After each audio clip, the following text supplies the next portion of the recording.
Hello and welcome to Keto Life Support. This is Kim Howerton. How you doing? Just a little intro today because I have a request. This podcast has been, thus far, a real labor of love, and we have loved doing it, and we hope that you love listening. And to continue the podcast, we could use a little bit of help. So I have two things, actually, we need help with. The first is financial. If you get benefit from this podcast and you'd like to contribute $1 or $2 a month or more, there is a way to do that. If you go to ketolifesupport.com, there will be a Patreon link to my Patreon page, The Ketonist, where you can just give us a little tip, or you can sign up for a larger amount where you get benefit back beyond just knowing that you're a good person. And you're a good person whether you give us money or not, I promise. But if you want to keep the wheels on this particular bus, we'd love it if you could go and do that. And the second request is non-financial, which is if there's a topic you'd like to hear us talk about, whether that is from me or Ken Berry or Nisha Berry, who is coming back, by the way. Baby Barry can't talk yet, so he will not be guest starring, but maybe in the future. And, or Carrie Brown, or maybe there's somebody you'd like to hear us talk to, that's not in that list thus far. If you have topics that you want us to address on this show, tell us about it. You can do that. The best place to do it is actually on our Facebook page. Yes, we have a Facebook page. We actually have a Facebook group. It's a group, not a page. Sorry. But you can find that link again at ketolifesupport.com. And in that group, just let us know what you'd like to hear us talk about. So thank you so much for listening to my requests. And I will get this show started now. So stay tuned for the actual show.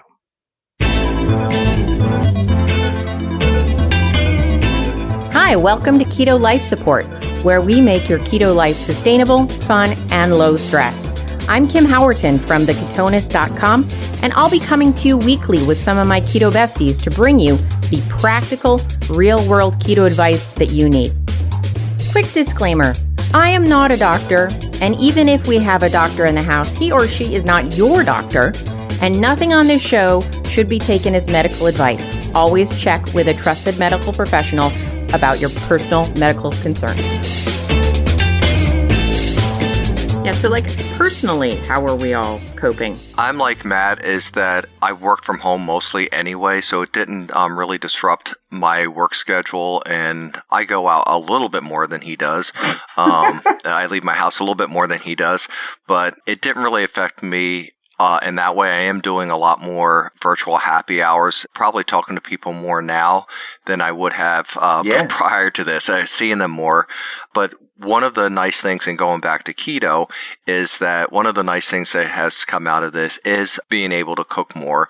And I'm not worried about blowing my cover here, Matt. So I get together with Matt and his wife almost every night, and the three of us create something together. And we're also pulling our resources together. So tonight, I'll take meat out of the freezer and I'll cook, and then tomorrow night it'll be them or something of that nature. So, well, you saved his bacon the other day, didn't you? Or should I say ribeye? It turned out to be. Oh God, that was terrible. Yeah. Yeah. We went to the supermarket and left all the meat sitting out in the bag. It didn't make it to the fridge, so we lost a bunch of meat, and we had that was a shame. Yeah, we had to make an audible, and John turned up with ribeyes. Ran out to the market, and got us some ribeyes, which was a good find, but. Ooh, that was a sad day. Yeah, as I was saying, Chris got sick because it was like $27 a packet of flap steak. It was like $27, and it just went in the garbage. Which, if you guys have not had, it's a new thing around here. It is one of the best cuts of meat I've ever had in my life. That's what I have for tonight. Yeah, I like it. Yeah. It's actually it's leaner than some other cuts, but it's really flavorful. I cook it super fast, so it's really rare. Yeah. I push it as far as John will let me, because Chris will eat it right off the cow, and I'm pretty close. But every once in a while, John's like, my guy. Like I pushed it with burgers, and he called me on that one. He's like, "This is not cooked." I'm like, "All right." Well, my mom, as well as Matt's mom, growing up, she overcooked everything. Mm-hmm. So, like, I had my steaks. There could not be any pink. So, even just becoming friends with them, I started going pinker and pinker. So, I can be pretty pink now, but I don't like the fleshy. I don't like it being purple. In the middle. But who knew pork chops were good? I didn't know that growing up. They were not. Oh good. yeah, they were not good. So shaken, baked, and overcooked. Yeah, my parents overcook meat too. Yeah. Is this everyone's parents? I think so. Mm-hmm. It's a generation thing. Yeah. Especially pork. Yeah, especially pork, because we all were going to die from trichinosis. Yep, exactly. I'll push it with, like, if I make a tenderloin, to speak about lean, but I'll do those little pink in the middle, and that's still, a lot of people still are questionable about pork, but it's fine now. Now, people I know that have friends that are, Japanese, that they do sashimi chicken, and I'm never crossing that bridge. Yeah, that's no.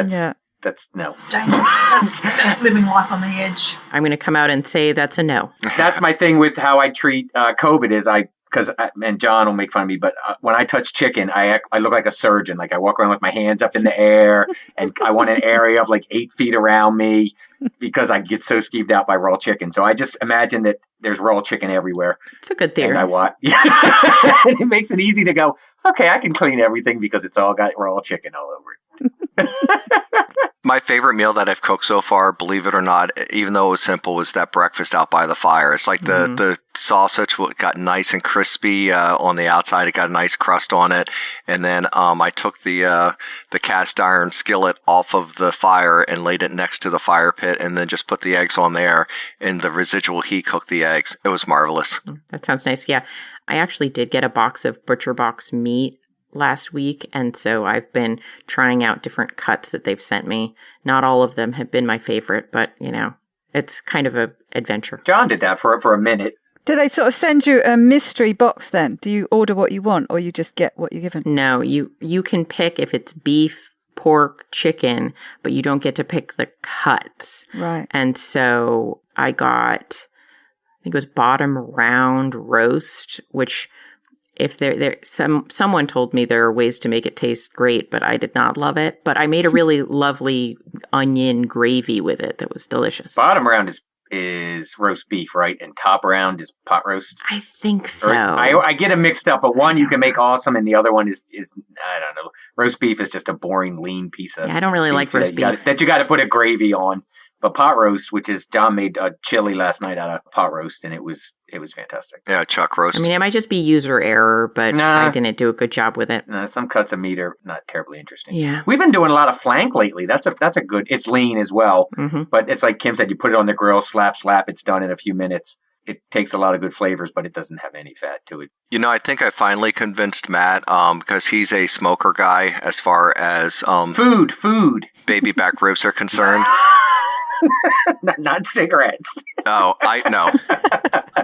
Yeah, the food smoker. I cook baby back ribs. I make them small enough where I can fit them in the food sealer bags, but I sous vide them and then put a crust on them, either on the grill, and they're always so tender. Yeah. Matt says, he always says, we might be cheating. I'm like, it's not cheating if the food comes out great. He's a good smoker. You smoked some meat when we were there in the summer, didn't you, Matt? I liked it, quite a sort of delicate touch. I'm a bit iffy with smoked stuff. If the smoking is too strong, I don't like it. I'm the same. It had a really I lean nice... way on the light. Yeah, I use like cherry and apple and only smoke it for like half an hour because if it tastes like smoke, I don't want anything to do with it. And Louise, I missed what you just said there. Well, just transitioning to sort of apartment living, so I left all my cool stuff, like we left the barbecue and the smoker back in Australia in storage. But I did bring all my cool gadgets here, so I've got my sous vide, I've got my new Thermomix, I've got my Instant Pot, I've got my oven grills and those sorts of things. But beef is imported mostly here. Well, there is beef, but it's not nice beef. So imported Australian or New Zealand lamb. So the red meats are sort of obviously a little bit off my menu, only for special occasions. But lots of pork and chicken and fish, which has been an interesting sort of mix because I went from from carnivore last year when I was living in the UK So, that was a whole big change coming here. So, and a lot more vegetables. So I've reintroduced vegetables to have with the leaner pork and chicken. So it just wasn't feeling like I was satiated here. But I have managed to do the pork belly. So it's called moo graup. So moo being pork and graup is the deep frying. So it's a delicious street hawker dish. Oh, it's just absolutely with the Chinese spices and deep fried. Nice. So we're doing lots of deep fried stuff. Lots of chicken wings. Yes. So that's probably an interesting sort of mix of just trying to make pork and chicken interesting on most meals. Yeah, I've noticed that I've been eating a lot more vegetables than I had prior to this outbreak. I think in part because vegetables are very plentiful right now, and the vegetable market I'm going to has a lot of interesting things, and you can make interesting variety of things. And I also don't want to hit the meat too hard based on the supply chain. But I'm certainly hitting it fairly hard. But I definitely have been eating a fair amount more fresh veggies. Yeah, we added some we have green beans sometimes, but like peas, which aren't, the most keto thing in the world. And there's a spinach kale mix, and kale, oddly enough, leans heavy on the carb side. But I think we've upped our vegetable too, just because what are we going to do? So we have a big gratin or something every meal, stuff that we probably wouldn't like. I don't know, we'd eat a lot of peas normally, but we're like, well, they got peas, let's get peas. And we, right. Make something out of those. So yeah, I'm with you on that, Kim. We're definitely eating vegetables that we didn't eat a lot of before. Right. And Daisy, to translate, that's a gratin. Oh, yes. A gratin, yes. A gratin. Gratin. Yes. There you go. We've had, last week, I think it was, we had dandelion pesto.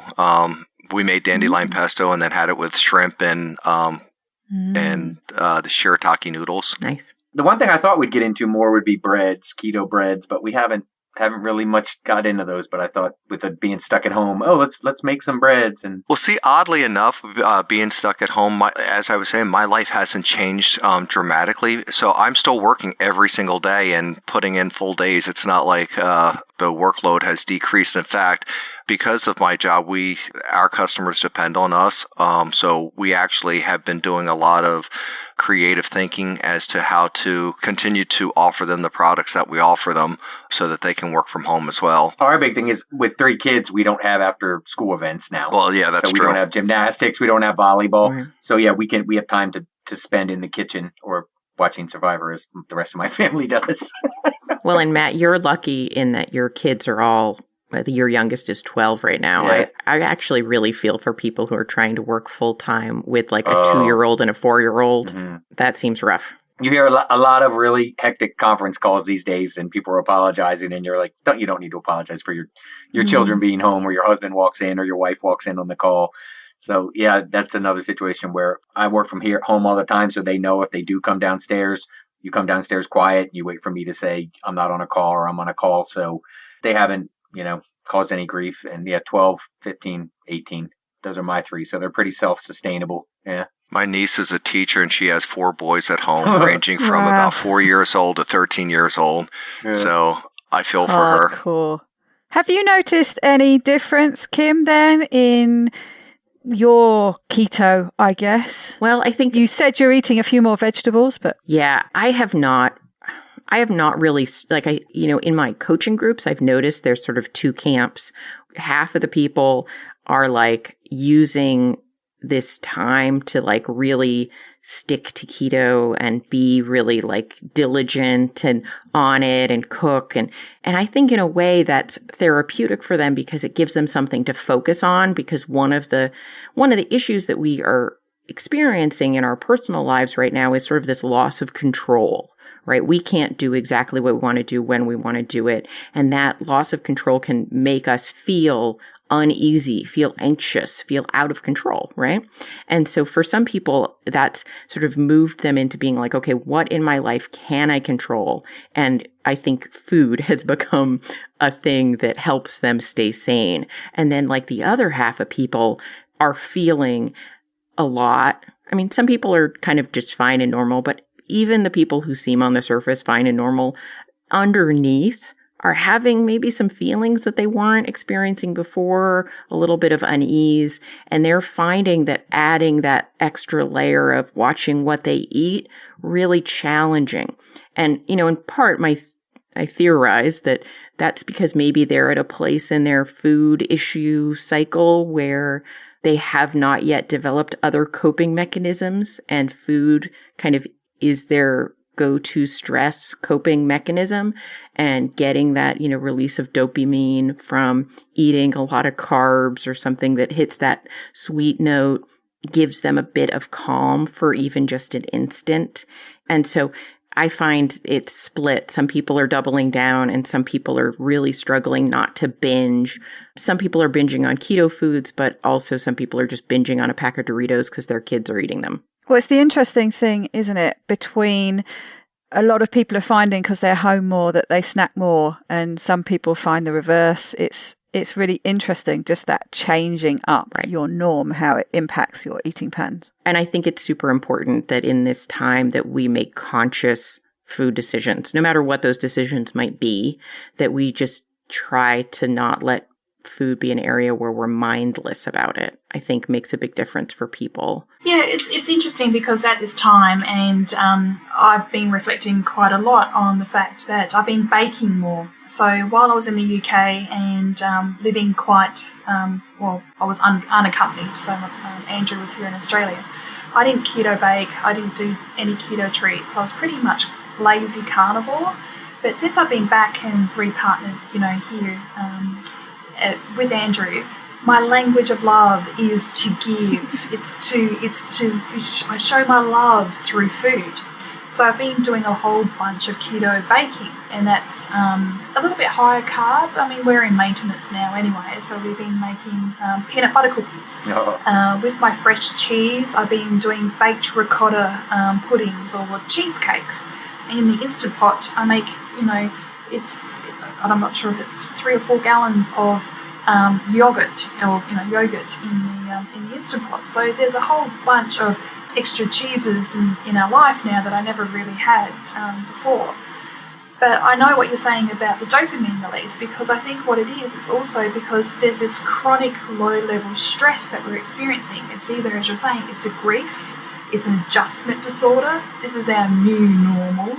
That these are the things that we're trying to adjust to. And as you said, we're either going to control that, or we're not going to have these maladaptive behaviours where I'm going to self-soothe by having cookies, keto treats, so approved.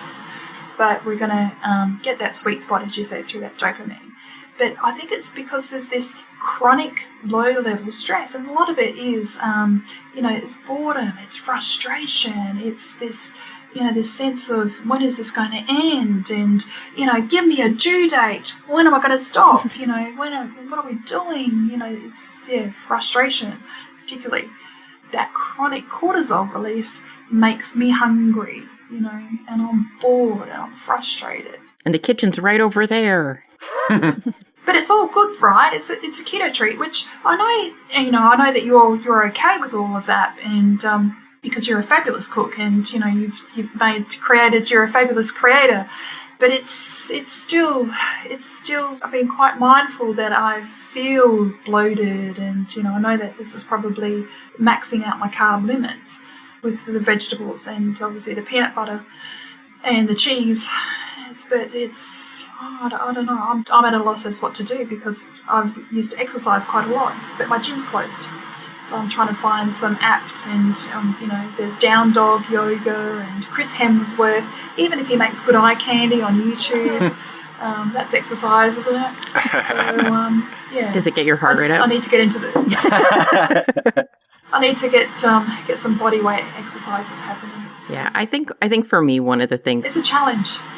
It is a super challenge, yeah. I think one of the things that I've been focusing on more than anything else has been keeping a stable blood sugar, because one of the things I'm super aware of, and I think Louise probably could talk to this being more medically minded, that in this time of health crises, having high blood sugars is especially dangerous. And so wanting to make sure that even if I eat an extra tomato, which is more carbs than I usually would eat, it's not something that affects my blood sugar negatively. And so for me, my main focus has been on, good blood sugar levels. Louise, what do you think? I really agree with that because as you were sort of mentioning about the incidence rates, particularly for COVID at this time, and those people that are affected mortality-wise had one or more comorbidities. And if we can particularly are vulnerable because of the higher blood sugars and certainly impacting on us, it's going to be better to get that blood sugar control. Yeah, I think that, so, because sometimes it's hard in that moment to think like, oh, well, do I really care if I gain 5 pounds during my quarantine? But I do care that I don't end up in the hospital on a ventilator. Yeah. So, putting your priorities in order and then acting accordingly. Yeah, absolutely. I've kind of gone the opposite way contrarian to the way a lot of people have gone. Yeah, I've for various reasons, probably my mood being low for about the last year, really. I've been on again, off again, and sort of went into this, I think, sort of somewhere in between, and managed to get myself addicted again to crack zero. So I was mainlining that again and wasn't completely off keto, but eating a fair few non-keto things. And actually it's kind of scared me into tightening my act up, something that I've known I should be focusing on a lot more for a while. But it's really, it seems to be without question that it improves your chances of doing well if you do happen to get the virus. The better off you are, especially when it comes to things like blood sugars. So I've really tightened things up and I feel a lot better for it. So yeah, I think you're right, Kim. I think it's good to focus on these things. Yeah, I think one of the things I found is I'm like, okay, what do I want to concentrate on and what can I be more relaxed on? One of the things is I'm, keeping my fasting window. I do, usually it's a 16-8, sometimes it's an 18-6, and keeping that same fasting window and eating window. And then the other thing is that some days now I'm eating 3 times, not just 2. And that seems to be doing okay for me. I just kind of listen to that, what I want in that window that feels not whatever I want, but when I want to eat. I've actually managed to lose 5 pounds somehow since we've started being at home. I actually attribute it to the fact that I'm sleeping more. Because if I look at what I'm eating now versus before, I'm not being super strict, and I've been in periods of much stricter behavior. I am not going off keto, but I am allowing a few treats here and there, and yet I seem to find that I'm sleeping an extra hour or so, and other than a few nights where I had trouble sleeping, it's been fairly smooth sailing. So, who knows what's going on, but I'm keeping an eye on things. It's reminded me how keto does impact your appetite. The higher my carb content goes, the more I'm snacking. I'm a dreadful one for late night snacking. Mm-hmm. But since I've really tightened it up, my appetite's way down, and I've pretty well managed to nix that late time snacking, which, like you were saying with sleep, that has a good impact on sleep and sleeping better. Yeah. Which is really interesting because, Andrew's not going to the embassy. So Andrew usually set the alarm for like 6:15. He was out the door at 7:18 because he has to, get to the embassy before 8 o'clock. So we actually get an extra hour's sleep in the morning. So that's really good with him working from home. We eat twice a day, but we'll have coffee up until lunchtime. So our lunch might be breaking our fast between, say, 1 o'clock. But we have extended our eating window a little bit until a main meal might be at 6 to 7 p.m. with a dessert.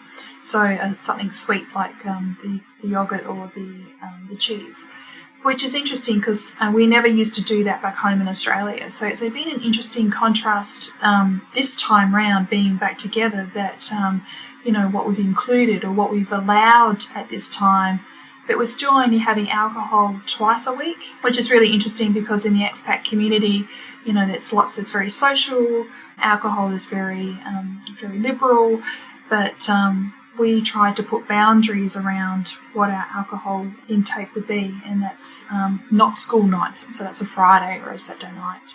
And even then, it's just a large bottle of beer. It's been really interesting sort of looking at trying to get those controls and those limits, especially when you're working from home. I don't know how you do it, Matt, like, running upstairs, getting the cookies, always in the pantry. Well, I was never a big snacker even before I was keto. Like, I'd never eaten before 1 usually, so that was not a big deal. My thing is, it's like Daisy, like after dinner I want to have some chocolate or some peanut butter or something. My snacking is late, right before bed, when it shouldn't be. We always ate dinner late anyways. We barely, just because of the way life works, 8 before 7.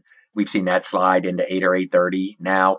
And my wife is be in bed at 10 o'clock, get up at 5 something to get the kids ready for school, and there's no school, and she works for university, so she's working, but she's an event scheduler and stuff, so there's not a lot for her to do right now. And we're seeing 12:30, 1 o'clock. The other day it was like 1:46 in the morning, and she's like, what are we doing up? And I'm like, we're transitioning back into nighttime people, like when we were young, which is the biggest change I've seen is the shifting to staying up entirely much later than I'm used to at this point in my life. I'd usually be in bed by 11. And now if I'm, looking at something in my phone at 2 o'clock in the morning, that's our major change, I think, is that shift of time. Yeah, I'm not shifting. I still get up relatively the same time. So usually by 6:30, and I'm usually in bed by 11 or 11:30.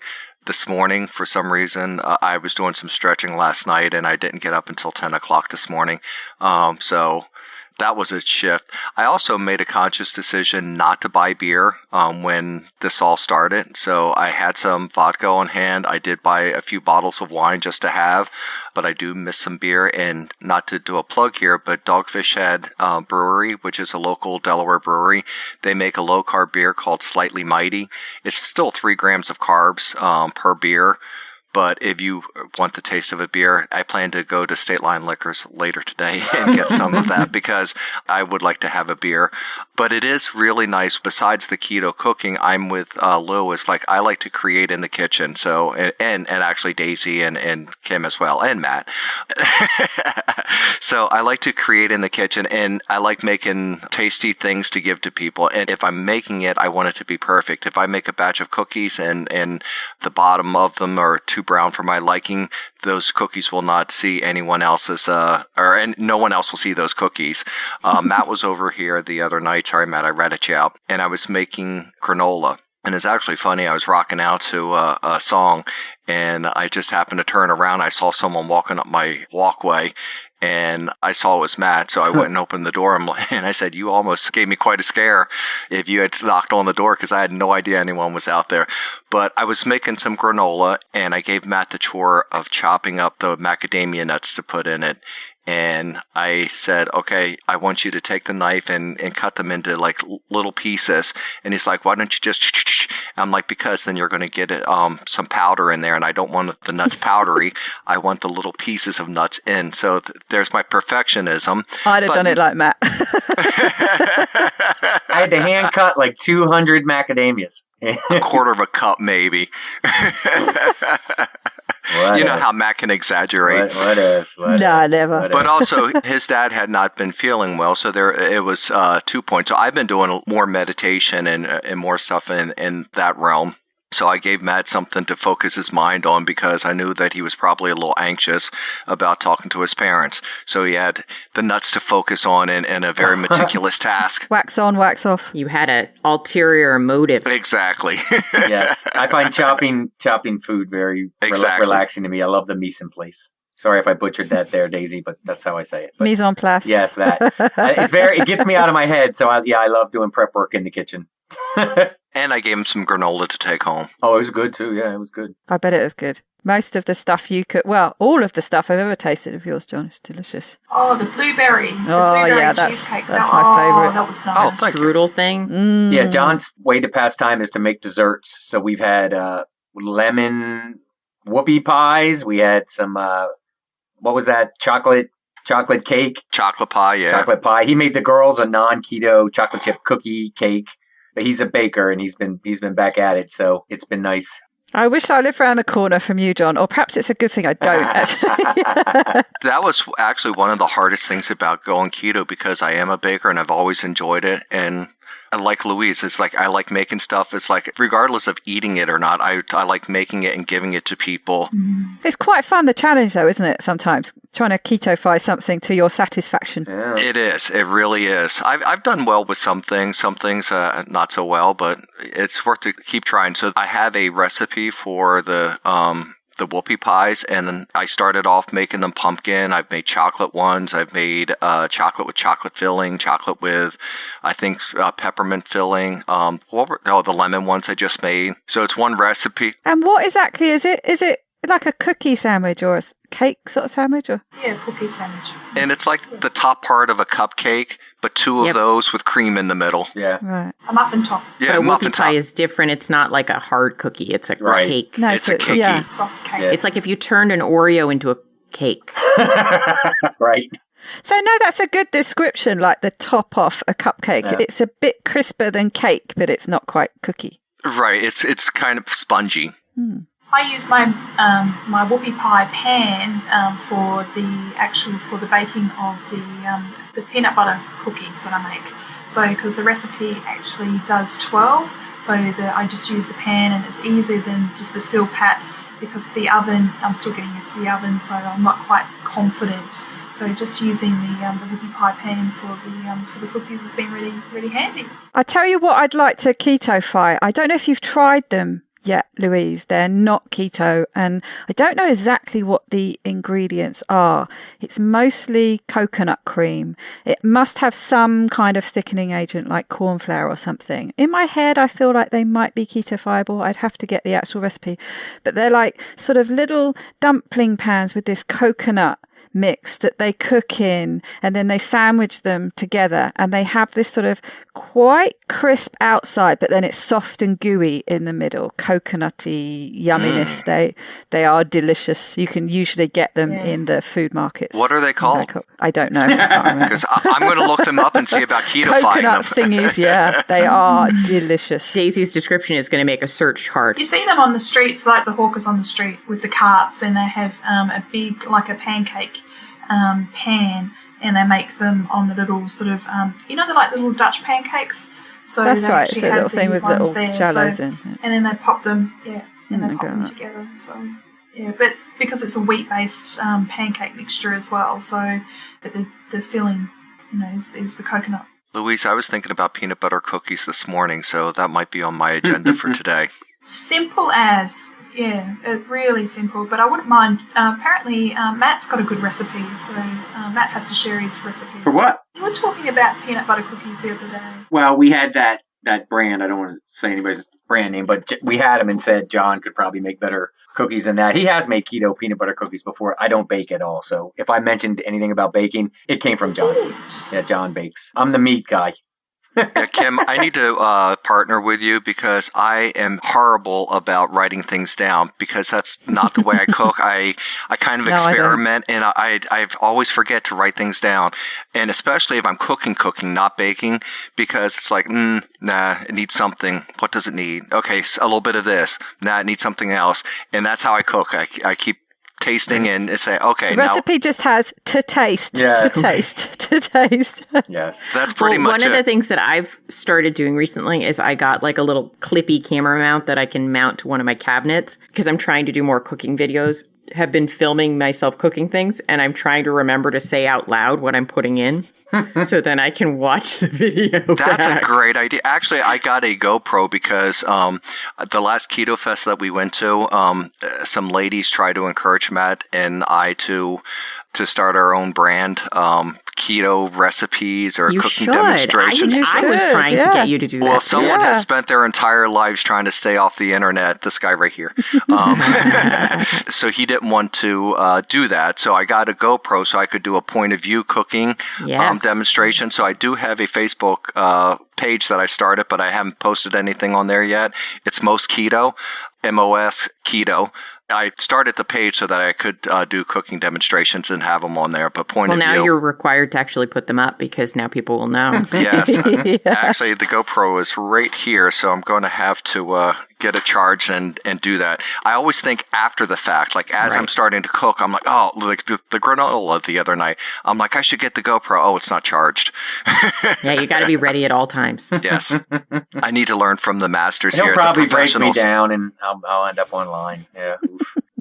One thing I will say is like if we do it, the cooking demos, we need Matt to be a little bit more verbal than he was at Keto Fest, where I said, Matt, what are you doing over there? Chopping onions. Back to you. That was my finest moment. Did that video ever make it online? I don't know if it did. It ever get up? I don't know. I've seen it, but I think we just got it directly from Carl. But I'm going to have to go and look for that now, and I shall post it in the show notes if it is available.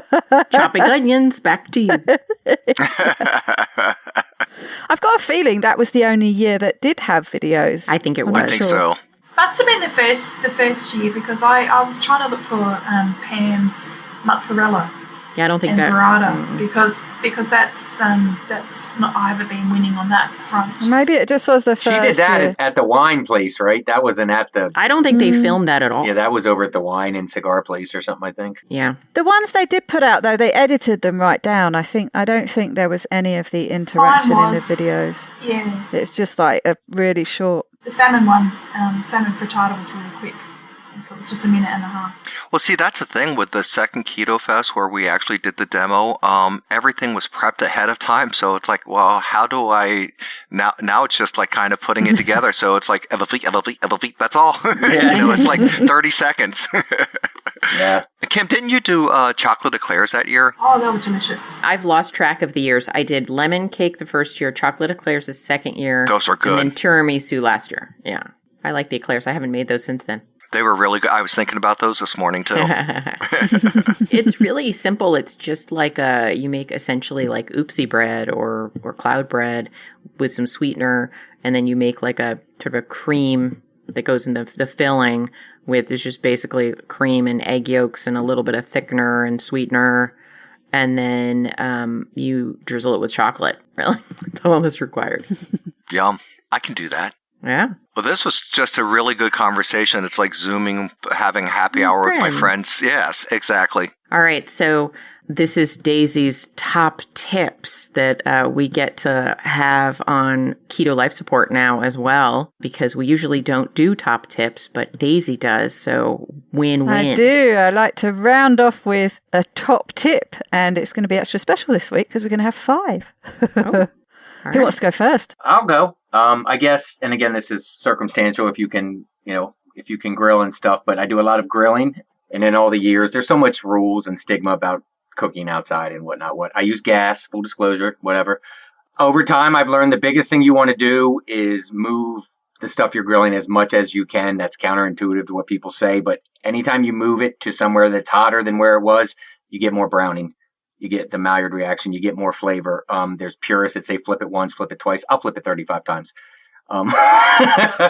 And don't be afraid to use a thermometer. I have a thermopen. It's a big, until you learn, and I still use it, you can do the thing where you push your hands and all that, but I don't see any shame in breaking the rules and doing what works for you, especially when you're grilling. I cook everything on full blast with the lid open. I break every rule there is, but I've been doing it for 20 some years, and that's what works for me. So I guess my top tip is avoid all the stigma, learn your tools and stuff and do what works best for you, and don't worry about what people tell you should be doing. I read that about steaks, and I've tried doing that. It makes more sense to me logically to keep flipping it and moving it around the hot spot in the pan. Yeah, I think it really helps, but a lot of people are like, if you know what you're doing, you only got to flip it once, and good for you. But now they've actually, I'm definitely in the flipper category because I've read studies about this. They've actually looked into it, and if you flip it constantly, like every 30 seconds, that's too fast. Yeah, right. But if you're flipping it every minute, what's happening is your steak will cook faster and more evenly because the top side is still hot while it's up, and then you're turning it. And so it's kind of cooking from both sides the whole time. Yep. And so I'm definitely team flipper. Good. So there's an optimal flipping frequency. Yes. frequency. And having had Matt's steaks, I have always said that there's no point in spending a lot of money outside the home for a steak when, a friend of mine cooks steaks better than any steak I've had out, except for steaks that I cook over the fire pit, which are really awesome as well. Yeah, I'll vouch. Right, so is John's tip go to Matt's house for steak? Yes. Exactly.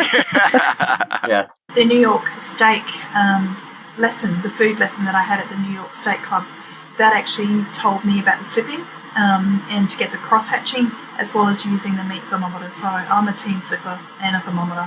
I like to poke and flip. Yeah. Well, we've all heard what you like to do with your meat thermometer, Louise. Louise or Kim, would you like to go second with your tip of the day? We'll do boy, girl, boy, girl. Okay. Louise is making a face, so Louise has to go now. Okay. My top tip is about being kind to yourself. And at this time, we're probably spending, unlike Matt, who's not on social media, we might be spending a bit more time on social media. And, there's lots of memes, and that's a really great outlet. And there was a post the other day that said, if you don't come out of this quarantine with a new language or a new skill, then you're not using your time effectively. And I think Kim has already sort of said that there are different reactions. We have different reactions to different stresses or expectations. And I've spoken to Daisy before about Gretchen Rubin's work, and she's got these 4 typologies. And people do different things when we place expectations on them. There might be this stress, as I said, this chronic low-level stress reaction, which is obviously being evoked, and we're having this roller coaster of emotions. And at this time, if you're going to be a rebel, you're probably full-on rebelling against, what this quarantine means for you. If you're going to be an upholder and you're going to stick by the rules, all power to you, girlfriend, you do you. I'm an obliger, so I'm going to stick by the rules, but it's an external, because it's an external accountability. And, those rules are there for a reason, and I understand that, so I'm going to oblige that. But then, you could be the questioner, and you could question, why do I need to do this? Who says that? Well, where are the stats? Who told me? Show me the evidence. And you're going to be questioning every new rule or regulation that comes in. So hashtag you do you, and the 4 tendencies might help you understand what that roller coaster of emotions are at this time. So whatever the typology is, whether it's your language of love, the 4 tendencies, your Myers-Briggs, just having that kindness and understanding this reaction to this new normal is obviously this adjustment period. Well, now my top tip sounds kind of petty. I know you always get, when it's a group call, you're like, that was crap, Mike. I've been opt-out tipped. Yes. Top tip by Lou. Well, we all bring something different, and I'm just obviously the consummate overthinker. I hear you. Sometimes you need mental help, and sometimes you just need a damn good steak. Yes. I'm all for eating a good steak that will make me feel really good right now. Because I don't have beef.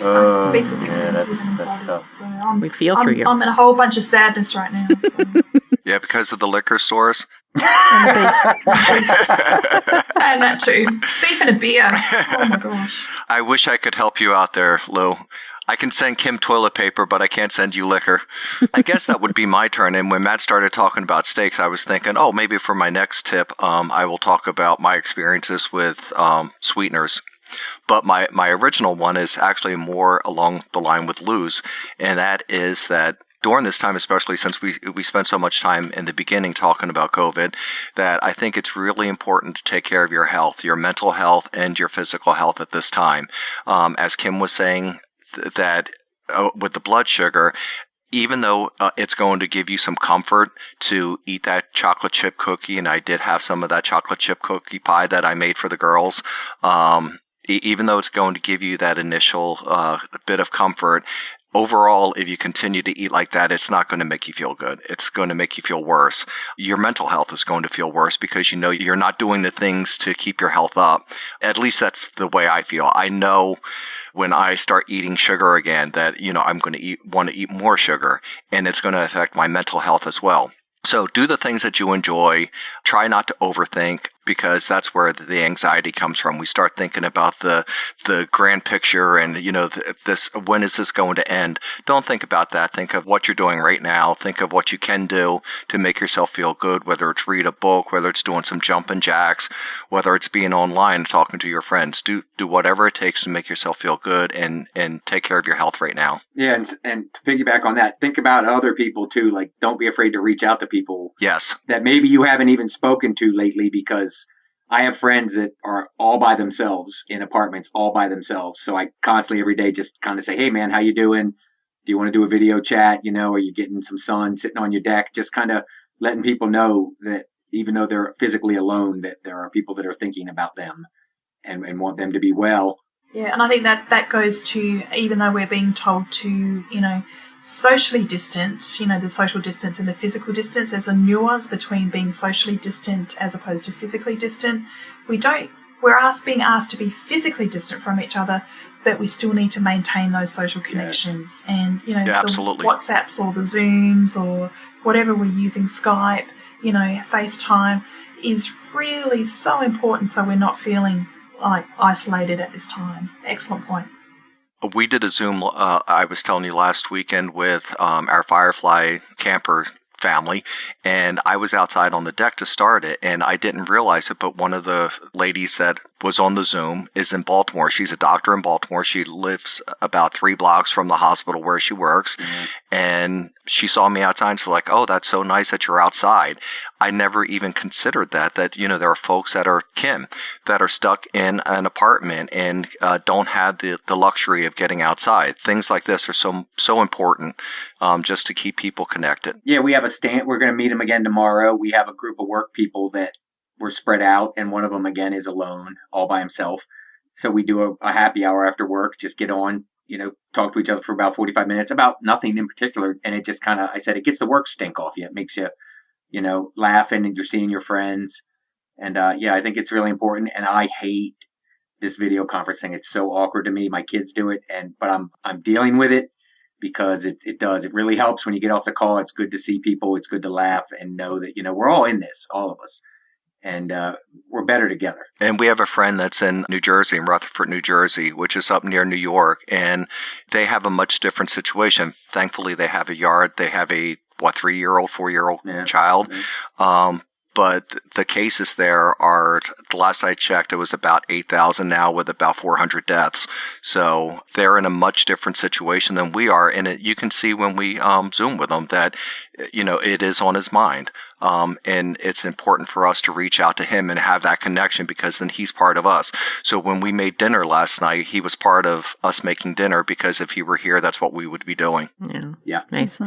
Along the same lines, I think, I touched on it earlier, but I think for me, allowing yourself some space to be deliberate in your life right now can be a big difference. So I know that's easy for single Kim living with her wonderful boyfriend to say when I don't have small children running around and screaming, and I don't have, conference calls all day long to deal with. But I think all of us can still take a moment to be deliberate about things. And what do I mean by that is to say, a lot of times when we're in this fight or flight, constant stress issue, like Louise mentioned, right? Even though maybe we feel okay, but underlying all of it, like we might sense we're a little closer to tears more often. We want to snap at people a little more often. Our nerves are just a little more exposed. That has an effect. And one of the things I find that can really bring us back to ourselves is to be deliberate. What do I mean? Is to take the time to think about what you're doing, to plan your day, to plan your meals, to exert some level of control where you have control. And I don't mean like being overly controlling, but to be like, hey, what are we going to have for dinner tonight? Ahead of time, can really help us feel a little bit saner and a little more centered, and taking that time. And so like I have a rule, like no snacking, because to me, snacking is always an emotional event, as Robert Siwas says. So snacking is a way to distract yourself. Or sometimes if you're like, well, I'm actually legitimately hungry between my meals, well, you weren't very deliberate maybe in your last meal. So if you don't plan a good meal, eat a good meal, feel fully satisfied, you're coming away from that setting yourself up to snack. And so you can start with one thing. I'm going to be deliberate about when I go to bed. And then you can add another. I'm going to be deliberate about my first meal. And you can add another. I'm going to be deliberate about dinner. So like making decisions and following them through, having that where you can. There's going to be 20,000 things you can't control, but being deliberate in the things that you can bring some sanity to places where our nervous system is jangly. Yeah, absolutely. Oh, it's me, isn't it? Yes. It's you now. Get a dog. No, I mean, I'm kidding. That's Milo's always chained my up fallback. outside. I didn't want him barking.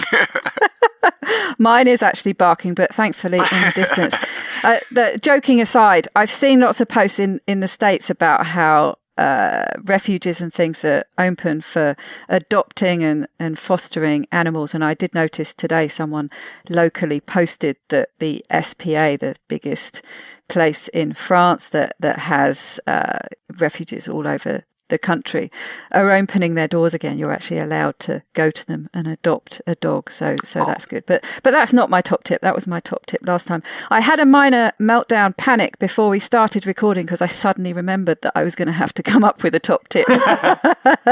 The shoe is on the other foot. Exactly. Well, see, you should not know about it like I didn't, so I had to come up with one. Exactly. But no, I think mine would be to set up your own spam filters, as it were. I've lived a lot of my life is online these days. I live out in the middle of nowhere and I don't really see people that often. Obviously, at the moment, I see people very much less often. So I'm quite used to being online a lot. I suffer with problems with my mental health, so I do distance myself from a lot of the things that I find triggering. So things like the news I don't watch. And I feel it's one of the reasons that I came to the whole COVID-19 thing a little bit late, and I felt a little bit guilty about that. So I do follow daily John Campbell. I look at worldometers every day to look at the stats. And I have to say, I've probably got a little bit obsessive about it. I've sort of gone the other way. But I think it comes back to that thing about control, and it's working out what you can do to self-soothe. And for me, I am part rebel, part questioner, and I do like to get down into the data and trying to explain why something is going on. And it helps me to look at the data and things like that. But I'm very selective about what I look at. So I do get things drifting down to me on my Facebook feed, and I have filtered some people out because of some of the memes and things that have come through. I still don't watch the news, but I do keep up to date with things that I feel are important. For me, it feels very surreal. I'm looking out my window now and everything's like it always is. But it always feels like when I'm planning a shopping trip, it feels like, I might encounter the zombie apocalypse or something. Yes. It's just in this real surreal world. But I think for me, it's getting enough of the information that I feel that I need, but setting up filters so that I don't get the things that are going to really mess with my head. Daisy, I live that way as well. It's like I do not watch the news on a regular basis because the news in and of itself is negative because that's what sells. So I try not to watch that. And even the Facebook feeds, as you were saying, it's like when this first started, everyone was all together. We're all in this together. And then now you start getting the politicalization of it, and I don't depend on our government, but I do depend on my neighbors. I've offered my neighbors, 3 of my neighbors are older and all 3 have had heart surgery. Don't go out, let me go out for you and I'll bring your stuff. I'll sit it on your porch for you. You can come out and spray it down with bleach or alcohol or whatever. But I think that having that one-on-one connection and getting, I guess, not as global, but getting back to community is important. And also looking out the window. I have a bird feeder outside, both in the front and in the back. Yeah, and to sit and watch the birds is awesome, because you know what? The birds aren't affected by COVID at all. Yeah. There still being birds out there. I still see the squirrels out there stealing the food. I posted on Facebook last week. It's like I took Milo for a walk, and it was nice to look up and see the moon up there and see Venus. And, they're still the moon and Venus, just like they were, thousands of years ago. They're still there. The world still exists. And John has chickens, so he is the giver of eggs, which is awesome. Nice. Which is awesome. Yes. Oh, nice. Oh, there's nothing like fresh eggs. Yeah. I really miss my chickens a world apart. They've ramped up their productivity, I guess, with COVID. He's bringing over dozens, quite often. I've got 3.5 dozen eggs in my kitchen right now and haven't looked for today yet. Yeah. Oh my gosh. Because eggs are a little in short supply these days. Yeah. They are. And these are so different. It's cliche, but the eggs are so different when they come from your own chickens. Yeah, I didn't post the picture on Facebook, but I made an omelet for dinner one night this week, and one of the eggs was, the yolk was really golden, so it made the whole omelet really golden. It looked really pretty. They are different though, aren't they? I remember it. Mine used to be completely free range, and they used to go all over the place. They used to start out one side of the house. They had this routine. They'd come round, and the cockerel used to tap on the front door, and they used to go right down into the fields, up onto I say road, it's just a track. So you'd have to go on a Easter egg hunt, literally? No, they were very good. They laid their eggs inside where they were supposed to, but they ranged all over the place and ate bugs and grass and all sorts of things. And the eggs were delicious. It's so fun to watch too. I mean, they're not very bright, but they're the scratching. They're great characters. Chickens. And they are. They've got personalities. John has one named Sunshine. She's from his first batch, and he doesn't have any roosters, so she's like the head of the chicken pack, and she's always the first one out to see what's going on, to check out, before the other chickens come out of the coop and stuff. So I got to go over later today to help him reinforce their run, and they're fun to watch run around and do their chicken thing. What's the collective noun for chickens? Chickens. A flock, What's I guess. The collective noun. Flock. Is it a flock? Are they a flock? I don't know. Yeah, It might be a brood of hens. I don't know. I don't know. Because I discovered the other day that kittens, the collective noun for kittens is a puddle. Oh. A puddle of kittens. I love that. I like, what is it for crows? A murder of crows? Murder. Yes. Yeah. I finished watching that Tiger King, and I must say, you people have what is it? You all Y'all. have. You're a weird y'all. bunch. I haven't watched that. I'm going to have to. I Everyone's haven't talking seen about it. it. Yeah, apparently. And Daisy, it's brood. A brood of chickens. Or flock, but brood is the chicken one. I think flock is on the wing, but chickens are they ever on the wing? It says I don't know, flock chickens is are a really general fun. term for birds, but brood is for chickens. Baby chicks are called a clutch. Oh, that's right. A clutch. I just go outside and say, "Hey, chickens." Yes. I do have one other top tip just came up in my brain, so I'm going to do a bonus, which is if you need something to read, I would say Ryan Holiday is a great writer, and he writes about the Stoics, and Stoic philosophy can be very helpful in this time period. The Obstacle is the Enemy is the book that I might recommend for people at this time. He also has Stillness is the Key and Ego is the Enemy, I think. But I might have screwed up those titles. But anyway, the one about Obstacle is the one that I would say is probably really helpful in this time. And one of the things about Stoic philosophy is what I kind of come back to is how am I right now? Right? Because so often we can put ourselves in tomorrow. We can put ourselves in worry. We can put ourselves in what's gonna happen.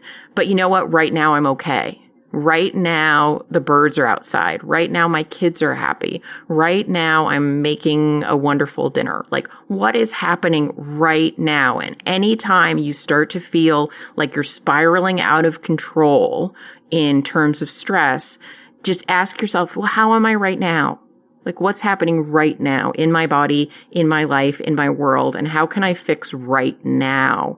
Rather than worrying about tomorrow. Because sometimes the worrying about tomorrow is what's ruining right now. It's that thinking, Kim. It's like, stop thinking. Yeah, that's what causes the anxiety. It's like you start thinking about the world, when is this going to end? What's going on right now? Enjoy the moment. I mean, it might sound cliche, but absolutely true. Enjoy the moment, what's going on right now. And also, I just wanted to mention that the chickens were out in the run last Sunday, and I went to get eggs. And I'm like, oh, wait, it's like they've been out here. I know that they've, done their business out here. So I wonder if there's any eggs. So I'm looking around the chicken run to see if there's any eggs. I'm like, I wonder if this is where Easter egg hunts came from. Yeah, it must be. Yeah. Yeah. I mean, sometimes people will say like, oh, if you only live in the now, you're not planning for the future. And I say, no, like take the time to think about the future, but in a place where you're in a good space to think about the future. If you're feeling overwhelmed, that is not the time to start doing your taxes. Yeah. Right. And you can think about the future. You can plan. That's what you're doing right now. You're planning, but you're still in the now. Right. Planning. But what's been really good is obviously one of the things that have come up on those reflective things on social media is obviously what this time has given us is that we need actually less. There's so much less in our lives, but we've enriched it in so many other ways. So once we get out of this quarantine or isolation, or we finished our physical distancing, we have enriched so much of our social connections. We've found different interests. We've honed those interests, or we've actually enjoyed them a lot more. We've found so much more in this time of less. Yeah, I just throw in here with Kim's book and everything. John and I, if you enjoy garbage TV, watch some garbage TV, because John and I are watching this show called Manifest, and no shame to this show, but I love that. It's hot garbage, and we watch it, and it takes us out of the world that where all this is going on, and we get to have a laugh about how bad it is and stuff. Great. But it's really a fun way to blow a couple hours and have no stress for a little bit, And it has very little merits, Days. So read "The Obstacle is the Way" when you need some perspective, and then when you need to just get some distance, Manifest. Yes, there we go. There we go. Yeah, actually, Manifest, I was telling Matt the other night that I swear it is a senior project, because everything is so like, this is the way you do it. The shots, it looks like it's a school project. When someone's being pensive, they lay down like this and look off into the distance. It looks so methodical. Yeah. Act scared. Yes. Right? There's so much of that. But yeah, I love bad TV for that reason. Daisy and I both watched Blind Spot, which is one of the worst shows I've ever seen. And I've watched five seasons of it and loved every minute. Every minute of it. I can't wait. We also watched The Zombieland latest 2. season is supposed to be up soon. Yeah. I can't wait. It is one of my favorites, but it's absolute trash. I think that we should wrap up the show and sign off. Yep. Thank you guys so much for joining us here on this duo show, Keto Life Support meets Keto Woman podcast. and so we hope you enjoyed eavesdropping on our chitty chat. We're all just good friends, and we can't stop talking when we get together. And it's poor wonderful Louise, seeing y'all. it's like 2 a.m. Yeah. So we're going to sign off. But thank you guys for joining us. And I think this is going to be illuminating, to say the least. Thanks, everyone. Bye. Right. Bye. Bye. Bye. Thank you so much for joining us on Keto Life Support. If you'd like more, you can join our friendly Facebook group, Keto Life Support. Can't find it? Go to ketolifesupport.com. If you ever want to suggest a topic for discussion, that would be the place to do it. We'd really, really appreciate it if you would go to your podcast app and subscribe, because that's awesome. And what would be super awesome is if you'd be so kind as to write a review for us. Though we would love it if that review was awesome, just writing a review is all we ask. So have a fabulous Keto Week, and we'll see you next time.